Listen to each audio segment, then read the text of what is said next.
গরমে দুধকে দিতে হবে ভিআইপি ট্রিটমেন্ট, না হলে সে কেটে কেটে একসা। রাতে দুধটা জাল দিয়ে ফ্রিজে ঢোকাতে ভুলে গেছি, আর সকালে দেখি এই অবস্থা। দুধটা পুরোপুরি কেটে যায়নি, তবে একটু কাটবো কাটবো মতো হয়েছে। এখন দুধটাতে দিয়েছি 2 চামচ মতো গুড়, আর 1 চামচ দিয়েছি ঘরে বানানো ঘি। 1 লিটার দুধ ছিল এখানে।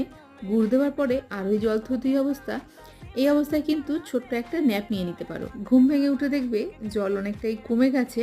জলটাকে আরও শুকনো করে নেওয়ার জন্য আমি এখানে দিয়েছি 10 টাকা করে 2টো গুঁড়ো দুধের প্যাকেট। প্রথম থেকে রান্নাটা মাঝারি ফ্লেমে করলেও দুধটা যখন ঘন হয়ে আসবে তখন গ্যাসের ফ্লেমটা একদম কমিয়ে দিতে হবে। ঢিমে আছে বেশ কিছুক্ষণ নাড়াচাড়া করে রান্না করে একটা বাটিতে এটাকে ট্রান্সফার করে নিয়েছি। এখন স্প্যাচুলা দিয়ে চেপে চেপে ওপরের সারফেসটাকে একদম ইভেন করে নিয়েছি। নিজে থেকে ঠান্ডা হলে ছুরি দিয়ে কেটে নিয়েছি পিস করে। এখন আর দুধ কেটে গেলে মন খারাপ করতে হবে না। এইভাবে বানিয়ে নাও দুর্দান্ত স্বাদের মিল্ক কেক।